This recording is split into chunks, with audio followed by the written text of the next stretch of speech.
mas você falava, Esther, sobre o futebol mudar muito rápido. Quem mudou muito rápido foi o Botafogo, né? Porque passou de uma semana onde Renato Paiva estava sendo endeusado por ter conseguido vencer o campeão europeu, por ter conseguido jogar bem contra o campeão europeu. Para mim, não jogou por uma bola só, não. Teve algumas outras oportunidades, inclusive. Montou um bom esquema, se fechou muito bem, saiu em transição, venceu por 1-0, mas contra o Palmeiras o desempenho foi pior, não conseguiu jogar da mesma maneira. Até talvez a estratégia tenha sido a mesma, mas a execução foi outra e acabou caindo o Renato Paiva. E o Botafogo está no mercado em busca de treinador, e hoje surgiram, né, 3 nomes que podem ser, são opções, né, para o Botafogo no mercado: Sérgio Conceição, Pedro Caixinha e Stefano Pioli. É Pioli ou Pioli? Vocês que são mais internacionais que eu, vocês que têm o italiano. Acho que é Pioli, né? Eu acho que é Pioli. O meu italiano não é tão aguçado como o de vocês. O Ilan poderia resolver isso se ele estivesse aqui, né? O Ilan que é o nosso especialista de italiano, mas infelizmente a gente vai ter que ficar no Pioli, que é o que a gente já entrou em consenso. Pioli. Pois é. É verdade. Ou seja, não entramos em consenso. Exato, na verdade não houve consenso. Stefano, né? Mais fácil, não tem erro, né? O ex-técnico do Al Nassr, mais fácil. Aí vamos falar Stefano, né? Pois é. O Stefano Pioli, fiz um ou pouco Pioli, diferente, né? Exato, é isso que eu ia perguntar, né? Assim, diferente. Não sei se cabe muito no que o Textor quer, no que o Textor tem falado, né? O Textor tem falado Botafogo que quer criar Way, né? Botafogo Way, né? Um sistema, assim, um Botafogo super ofensivo e etc. Mas eu acho muito curioso, né? Porque, por exemplo, quando o Luiz Castro comandou o Botafogo era um time de muita transição e liderou o Campeonato Brasileiro, enfim, na época não se falava muito. Eu acho que o Botafogo Way, ou qualquer Way que seja, é o que vence. Não tem jeito, né? Você ganhar. Se você às vezes está num jogo mais reativo, um jogo mais de transição e não está ganhando, tá muito ruim. Mas se você está e está ganhando, vai estar maravilhoso. Isso é fato.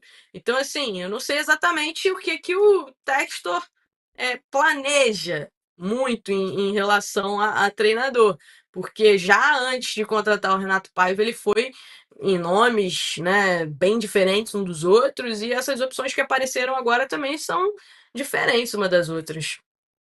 Tem uma diferença muito grande entre discurso e prática, né? Assim, e passa realmente muito por isso, porque se você joga em transição e vence o PSG, tudo é lindo, tudo é maravilhoso. O próprio Botafogo do ano passado era um time que já trabalhava muito com bola longa. Danilo Barbosa tem uma ótima bola longa, Marlon Gomes tem uma ótima bola longa. É um time que jogou muito bem em transição, isso não é problema nenhum. Aliás, a gente tem visto nessa Copa do Mundo como é que jogar em transição não é nenhum crime. Ter a posse de bola não é a salvação de tudo. O próprio Al Hilal acabou de eliminar o City fazendo um jogo de transição, então essa ideia de que a posse de bola é tudo no futebol caiu por terra. Já vai ter caído há muito tempo, né? A posse de bola é importante quando você consegue jogar com ela. Isso aí, mas não é a única forma de se jogar futebol. Eu acho muito chato, Garone. E eu acho muito chato aquela posse de bola estéreo, né? Que você só toca de um lado pro outro e vai. Parece handball, e volta, né? E vai e volta. Gente, eu acho muito chato. Sério mesmo. Eu gostava muito. O Jorge Jesus falava o seguinte: que a posse, ela é do meio de campo para trás. Que ali é onde você troca passes, etc. Passou da linha do meio campo, Jorge Jesus falava que tinha que. Vertical. Não podia voltar. Era vertical. Passou da linha do meio campo, podia terminar na finalização. Podia não fazer o gol, mas tinha que finalizar a jogada. E não podia voltar a bola para trás. Eu sou mais adepta disso aí. Eu acho muito chato quando fica assim, tocando a bola o tempo inteiro. Aí vai lá na frente, aí volta lá atrás. Eu acho que até o próprio torcedor não gosta muito. Pra assistir, e muitas vezes o time que tem essa posse, às vezes, muito alto, que às vezes o treinador se apega muito a isso. Não, que o time teve 70% de posse de bola. Mas se ele não consegue finalizar a jogada, ele passa muito mais tempo exposto ao contra-ataque do que realmente agredindo aquela última linha. Porque fica circulando bola no pé de zagueiro, lateral, volante, lá na tua última linha, com 50 metros de campo para trás, de espaço para o cara atacar. Eu falei, me lembra muito handball, porque antigamente, hoje em dia, depois criou-se uma regra, mas quando eu era jovem, que jogava handball na época de colégio, você não tinha, hoje em dia você tem, eu não vou lembrar exatamente o termo que se usa, mas era falta de ofensividade, alguma coisa assim, né, que você marca falta, você tem um tempo Lá no basquete você tem um tempo para arremessar. Se você não arremessa, você perde a posse. Se fizessem isso, alguns times do Brasil não iam poder jogar, não. Ia perder posse o tempo todo, né? Porque a galera, não só no Brasil, fora também. Então eu não entendo também esse Botafogo Way. São perfis realmente assim. Que ele vai, cara, o Pedro Caixinha, por exemplo, que é um dos nomes, né? Você tem o Sérgio Conceição, fez um trabalho longo no Porto, acho que talvez até um bom trabalho no Porto, no Milan. Um ótimo trabalho, uma quantidade muito grande de título no Porto. Acho que ele é se eu não me engano, 3 vezes campeão de Portugal e 4 vezes campeão da Copa Portuguesa. Então, bom trabalho. E ganhou a Supercopa da Itália com o Milan também. O Milan, e acabou de sair do Milan. E o Pioli, a gente ficou na dúvida, né? Que saiu do Milan, foi para o Nasser, né? Inclusive, foi a troca, né? O Sérgio Conceição chegou para a vaga do Pioli, que foi para o Nasser, ele saiu agora, o Pioli da Nasser. O Pedro Caixinha fez um trabalho muito ruim com o Santos, mas eu acho bom treinador, assim. Mas não sei qual é a ideia realmente do Textor em relação a isso, né? Em relação a algum nome, se existe um preferido. Acho que no fim das contas vai passar muito por quem aceitar o projeto, né? E talvez esse seja um grande problema do Botafogo, não que seja um grande problema do Botafogo, porque o Botafogo está muito bem. A gente está falando de um time atual campeão brasileiro, campeão da Libertadores. Mas para você conseguir se manter nesse nível, esse projeto ter uma sustentação um pouco maior, né? Não é normal um clube campeão como foi o Botafogo no último ano e que já tinha sido um time competitivo na temporada anterior, trocar tanto de treinador o tempo todo. E aí é difícil você conseguir realmente criar uma sustentação. Claro, aquela primeira saída, né, que o treinador acabou escolhendo sair e tal, lá em 2023 ainda, não era uma escolha do clube, né? Mas depois você tem visto muitas trocas assim, acho que para o Botafogo não fazendo tão sentido. E para quem fez um discurso muito grande, né, sobre a temporada começa em maio, né? Acho que era isso, né? O discurso era maio, né? Que era maio, estranho abril, que no fim de junho já tenha terminado, assim, de um sentido de que aquele trabalho que iria começar em maio, depois de você ganhar do campeão europeu, apesar da queda para o Palmeiras, a gente falou muito sobre isso ontem, ela já terminar, né, assim, tão rápido. Enfim, o Botafogo, buscando algum nome desses, algum que te agrada mais, Esther, João, Raíza? Tem algum desses que... É muito confuso, né? Porque, assim, não é só sobre o que me agrada, mas é sobre o que vai acontecer com o Botafogo.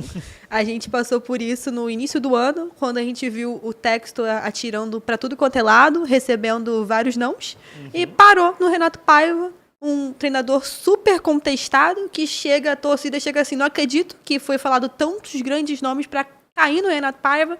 Renato Paiva vem, assume, começa a fazer um bom trabalho, chega na Copa do Mundo de Clubes, vence do gigante europeu, atual campeão da Champions. Aí todo mundo fala, caramba, faz sentido. Agora o Textor acertou. Logo em seguida faz um jogo, pra mim, um jogo que foi covarde do Botafogo.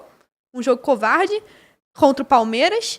Cai da Copa do Mundo de Clubes. E na madrugada, acho que o pior de tudo isso, numa madrugada aleatória, no meio da noite, quando ninguém esperava, o Botafogo me solta uma nota falando que o Renato Paiva tinha sido demitido. Se ninguém fosse perceber, né? Se eu botar de madrugada aqui, ninguém vai perceber isso. Exatamente.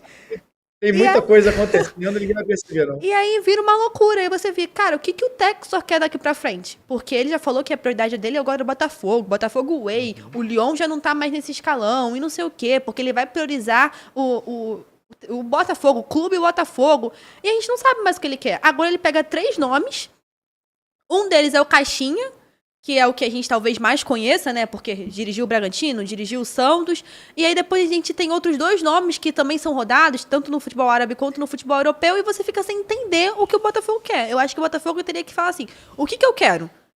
Ah, então eu vou na minha primeira opção. Claro que pode receber um sim ou pode receber um não. Isso é totalmente normal. Não quer dizer que o Textor vai procurar o Caixinha vai aceitar. Pode ser que não. Isso aí a gente realmente não sabe o que vai acontecer. Mas o Botafogo, o Textor precisa ter uma direção. Você percebe o Botafogo um carro desenfreado, descendo uma ladeira sem saber para onde vai. Tem que pisar no freio às vezes. Tem que falar, vamos por aquele caminho. Nem sempre vai ser o certo, mas tem que ter uma direção. O que o Botafogo não teve esse tempo todo foi direção. E o Textor acho que se viu nessa balança, se viu agora comprometido. Uma temporada talvez comprometida, porque o técnico não veio ainda. A princípio, existe toda uma especulação que provavelmente pode vir até segunda-feira. Mas assim, o que vai acontecer daqui pra frente a gente não sabe. Mas existe uma temporada pós-mundial. E isso é muito perigoso. A temporada não acabou no Mundial, como o Garoni acabou de falar. Ela começa no Mundial, basicamente, porque agora que vem um Campeonato Brasileiro super disputado, uma Libertadores super difícil, uma Copa do Brasil decisiva, e é aí, com o carro andando para tocar a engrenagem, é muito difícil. Então, acho que tudo que o Textor propôs e pensou na cabeça dele pro Botafogo, pensando em comando técnico, caiu por terra e ele se viu agora desesperado, cogitando 3 nomes que, sinceramente, não vejo nenhum dos outros 2 nomes estrangeiros aceitando comandar o Botafogo. Para mim, a provável opção seria o Caixinha. Também depende muito sobre se o Caixinha vai abraçar esse projeto ou não. Então, é muito complicado. Pode ser que a gente está falando super disso aqui, e daqui a uma semana vai vir um técnico totalmente diferente que ninguém especulou assumir o Botafogo. E aí começa do zero. Toda aquela insegurança da torcida, toda aquela desconfiança. E o Textor de novo numa bola de neve que ele mesmo se colocou. E se tem convicção demais do lado do Flamengo, falta convicção pro Textor, né? Eu acho que ele pulou do barco um pouco cedo demais. Eu acho que normalmente quando a gente fala, né? Inclusive acho que foi até feita uma pesquisa, né? Qual a SAF que mais deu certo no Brasil e a mais votada era do Botafogo, né? Sim. E assim, se é uma SAF que sempre mostrou tanto profissionalismo, por que logo agora, num momento tão decisivo, foi tão contestado no Renato Paiva? Aí segurou o planejamento, aí fala que vai ser só em abril, ou que vai ser só em maio, que espera aqui, espera dali, porque o nome vem um grande nome. Aí vem Renato Paiva, que já mostra que não era a opção que ele queria. Por tudo que era vendido e o que foi apresentado, o Renato Paiva não era a primeira opção do John Textor. A primeira opção era um técnico de nome maior, provavelmente, inclusive o Tite, foi um dos nomes que era muito ventilado na época. E aí, você vai me dizer que, então ele apostou no Renato Paiva, tudo bem. Mas ele tinha intenção de que o Renato Paiva fosse mudar o estilo de jogo do Renato Paiva, que sempre foi muito próximo do que ele aplicou no Botafogo, para um novo estilo de jogo só por conta do que o Textor pede. Aí para mim, ou o planejamento do Textor foi mal feito, e a gente está vendo o preço disso agora, que ele está tendo que quebrar o profissionalismo dele para poder mostrar que ele vai precisar de outra coisa, que isso não era o que ele queria desde o início, ou o Renato Paiva que não entendeu a missão, que recebeu, isso aqui era o que deu na minha mão, ele pediu para fazer isso e o Renato Paiva não conseguiu. Para mim, o elenco que ele recebe é um elenco que não é o elenco que o Botafogo tem hoje, ele recebe um elenco pior do que o Botafogo tem hoje, que gastou 500 milhões em contratações que a maioria se provaram não úteis para o time. Juan Cruz não tem espaço, Elias Manuel não tem espaço, Santos Rodrigues não tem espaço. Das pouquíssimas contratações que estão lá, que são titulares e fazem diferença, chama Jair e Arthur. Exatamente. Essas são as 2 grandes contratações. Então, assim, o que o Botafogo queria? Qual era o planejamento do Textor? Ao meu ver, o planejamento do Textor não existia. Ele estava mais preocupado com o que estava acontecendo com o Lyon, com o transfer ban, com o Lyon podendo sofrer as punições que está sofrendo agora, de que não vai poder jogar, ainda pode recorrer, mas não vai poder jogar a Série A do Campeonato Francês ano que vem. Então, para mim, hoje, o que está se mostrando o Textor não estava preocupado com o Botafogo e fez um planejamento, mais ou menos, fez um planejamento mal feito. E hoje paga por isso e está tendo que correr atrás. Largou do Lyon e agora falando, não, agora eu estou me dedicando ao Botafogo. Hoje o Botafogo é o meu grande foco. Tudo bem. Então você está provando que lá em janeiro não era o seu grande foco. Lá era o seu segundo plano enquanto você tentava resolver o que acontecia com o Lyon. E hoje o Botafogo está pagando o preço desse mau planejamento.